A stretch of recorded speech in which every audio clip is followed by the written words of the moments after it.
तो मेरे दोस्तों, ये जो बड़े जज्बे के साथ कह रहे होते हैं ना कि भाई ईमान हमें जन्नत में ले जाएगा, उनको ज़रा समझाओ कि पहले नंबर पे तो ये देखो ईमान है भी सही, और दूसरे नंबर पे ये देखो कि ये ईमान तुम्हें कब्र तक भी ईमान को ले जा सकते हो या नहीं। इतने बड़े मुहद्दिस हैं लेकिन अब खौफज़दा हैं कि क्या पता मरते हुए ईमान नसीब होता है या नहीं होता, क्योंकि शैतान तो हमला करता है। पीरान पीर, महबूब सुबहानी, कुतुब रब्बानी,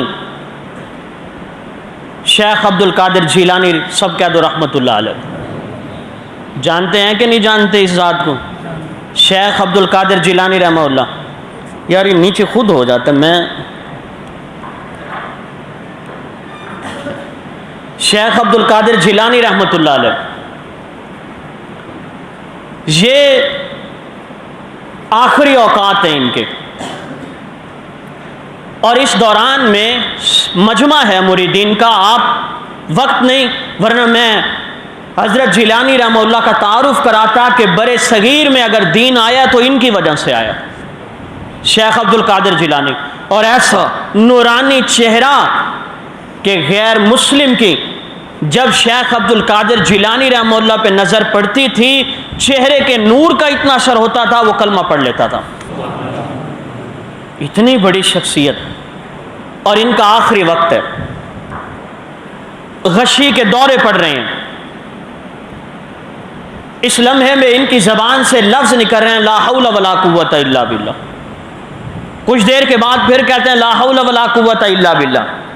तबीयत कुछ संभली, पूछने वालों ने पूछा शेख अब्दुल कादिर जिलानी रहमतुल्लाह से, ये आप वक्फे वक्फे से ला हौला वला कुव्वता इल्ला बिल्लाहिल अलीय्यिल अज़ीम पढ़ रहे थे, इसकी क्या वजह है? तो सुनिए, शेख अब्दुल कादिर जिलानी रहमतुल्लाह ने फरमाया कि मैं जब ये कैफियत मुझ पे तारी हुई तो इस लम्हे में शैतान ने मुझ पर हमला किया। शैतान मुझे क्या कहता है? वो कहता है अब्दुल कादिर, मैं आपका रब हूँ, मैं आपसे खुश हूँ। आपने लोगों को नमाज़ें पढ़ाई, तकरीरें की, लोग मुसलमान हुए, लोग आपके हाथ पे तौबा ताइब हुए, मैं खुदा तुझसे राज़ी हो गया। आज के बाद तुझ पे नमाज, रोज़ा, ज़कात, हज सारे माफ़ हो गए। जब ये आवाज़ मुझे आई तो मैंने कहा ला हौला वला कुव्वता इल्ला बिल्लाह। और समझ रहे हो क्यों ऐसा कहा? नमाज, रोज़ा, हज तो सैयदुल अंबिया को माफ़ नहीं हुआ, बाकी औलिया को माफ़ नहीं हुआ, और ये कह रहा है तुम्हें माफ़ है सारी इबादत। मैं समझ गया ये कौन है? शैतान है। उसने फिर मुझे कहा, एक हमला बच गया मैं, मुझे अगला हमला कर रहा है। वो कहता है अब्दुल कादिर, तुम्हारे इल्म ने तुम्हें बचा लिया। किसने बचा लिया? तुम्हारे इल्म ने तुम्हें बचा लिया। मैंने कहा जालिम शैतान मुझ पे फिर हमला कर रहा है। मेरे इल्म ने मुझे नहीं बचाया, मेरे अमल ने मुझे नहीं बचाया। बचाने वाली ज़ात अगर है तो वो सिर्फ खुदा की ज़ात है। इसलिए मैंने पढ़ा ला हौला वला कुव्वता इल्ला बिल्लाहिल अलीय्यिल अज़ीम। मेरे दोस्तों, मुझे बताओ, जब इतनी बड़ी बड़ी शख्सियात, इतने बड़े बड़े औलिया अल्लाह आखिरी वक्त में ईमान की दौलत को बचाने के लिए इतनी कोशिश करें, शैतान और नफ्स ईमान की दौलत को छीनने के लिए इतनी कोशिश करें, वहां मेरी और आपकी क्या मजाल है कि हम ईमान को महफूज रह जाएं? हमने ईमान को पहचाना नहीं। मेरी बात दिल की तख्तियों पे लिखिएगा, मैंने और आपने ईमान को पहचाना नहीं है। क्यों नहीं पहचाना? हमारे शेख पीर जुल्फ़कार अहमद नक्शबंदी दामत बरकातुम फरमाते हैं कि हमारे एक मुरीद अमेरिका चले गए। अमेरिका में एक जगह है जहाँ हीरों की कान है, वहाँ पे वो काम करते थे। ये अमेरिका में गए उनसे मिलने के लिए, वो उन्हें अपने घर ले गए। वहाँ जब ये पहुँचे, सामने घर में शेल्फ के ऊपर इन्होंने देखा एक छोटा सा पत्थर है, रंगीन पत्थर है, उससे लाइटें और शुआएं निकल रही हैं, लिहाजा खूबसूरत पत्थर है। इसने उठाया, जेब में डाला, पाकिस्तान आ गया। अब वो अमेरिका का दोस्त जब पाकिस्तान आया इससे मिलने के लिए, घर में गया, ड्राइंग रूम में इंटर हुआ, सामने देखा वो पत्थर मौजूद है और उससे लाइटें निकल रही हैं, शुआएं निकल रही हैं उससे। ये आगे बढ़ा, अपने उस दोस्त से पूछता है ये सामने जो पड़ा है ये क्या चीज़ है जिससे रोशनी निकल रही है? वो कहता है ये पत्थर वहीं से लाया था, आपके ड्राइंग रूम में था, मैं उसे उठा कर ले आया। मैंने कहा इस पत्थर को अपने घर रखूंगा और सजा के रखूंगा, डेकोरेशन पीस के तौर पे रखूंगा, लोग आएंगे तो हैरान होंगे, जो भी आता है इसे उठा उठा के देखता है। उसने कहा तुम्हें पता है ये क्या है? मैंने कहा पत्थर है। उसने कहा जालिम ये हीरा है। ये क्या है? बोलो तो सही। हीरा है जिसे तुम पत्थर समझ रहे हो। और यही मैं आपको समझाना चाह रहा हूं, जब पहचान ना हो तो हीरा पत्थर बन जाता है, और जब पहचान हो जाए तो पत्थर हीरा बन जाता है। मेरे और आपके नज़दीक जैसे उस शख्स ने हीरे को पत्थर समझा था, मैंने और आपने ईमान को पत्थर से भी कमतर समझा हुआ। बड़ी बात समझ आ रही है?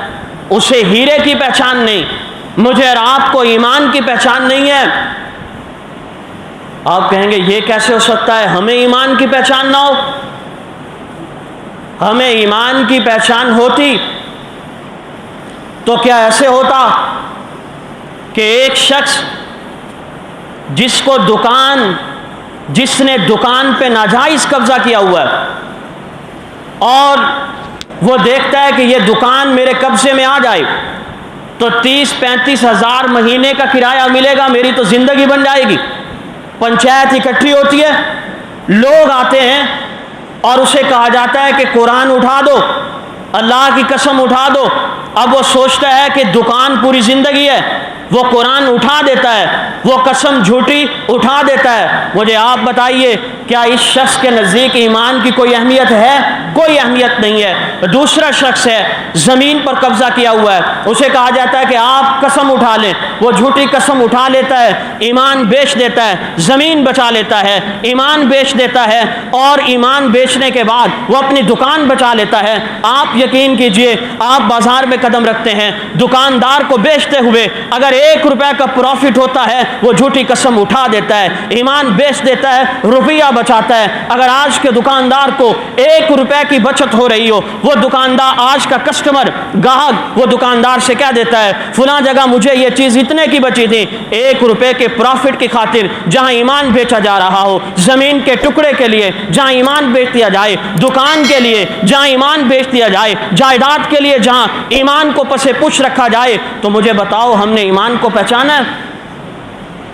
हमने ईमान को नहीं पहचाना, हमने तो ईमान का मजाक बना रखा है।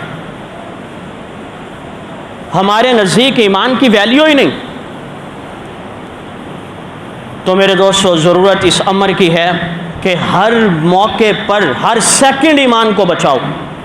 आपके पास सोना हो और आप उसे लेकर जा रहे हो शहर, आप उसको हर लम्हे देखते हैं ताकि कहीं गिर ना जाए, और आप टाइम सेलेक्ट करते हैं किस वक्त जाना चाहिए, आप लोगों को लेके जाते हैं, सारी प्लानिंग करते हैं कि सोना ज़ाय ना हो जाए। ये ईमान तो सोने से भी कीमती है, हीरे से भी कीमती है। हमने इस ईमान की कितनी परवाह की है।